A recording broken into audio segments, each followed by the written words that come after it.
Voter ସଚେତନତା ରଥ ଶୁଭାରମ୍ଭ।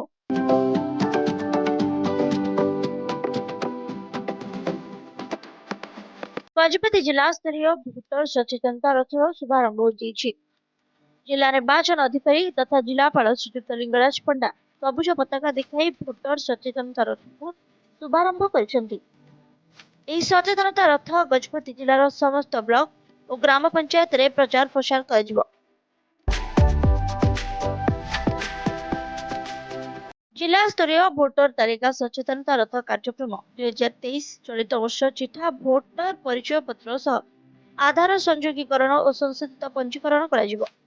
जो नागरिकों बयस 18 वर्ष ऊर्ध्व होथिबा सेमाने भोटर संशोधन कार्यक्रम रे निजर नाम को नूतन भावे फॉर्म 6 जोग करिबा, फॉर्म 7 रे नाम को बाद करिबा, फॉर्म 8 रे भोटर तालिका रे निजर तथ्य को संशोधन एवं निजर स्थान को परिवर्तन करने और फॉर्म 6 ख रे निजर भोटर परिचय पत्र को आधार कार्ड सहित संयोग करें। भोटर मानकर निजर नाम भोटर तालिका रे जांच करने सह नूतन भोटर मानक निज मोबाइल माध्यम रे भोटर हेल्पलाइन ऐप द्वारा www.nvsp.voterportal.eci.government.in किंबा भोटर हेल्पलाइन आप व्यवहार करंतु एवं बूथ स्तरीय अधिकारी गरुड़ आप माध्यम रे फॉर्म 6, 7, 8 और 6 ख रे आवेदन करें।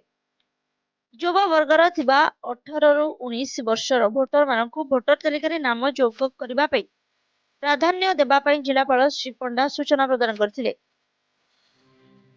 आज कार्यक्रम में अतिरिक्त जिलापाल श्री संग्राम शेखर पंडा, उपजिलापाल श्री आलोक कुमार प्रधान, डेप्यूटी कलेक्टर श्री नटवर गरड़ा, जिला सामाजिक सुरक्षा अधिकारी श्री संतोष कुमार नायकों समेत विभागीय कर्मचारी प्रमुख उपस्थित थिले।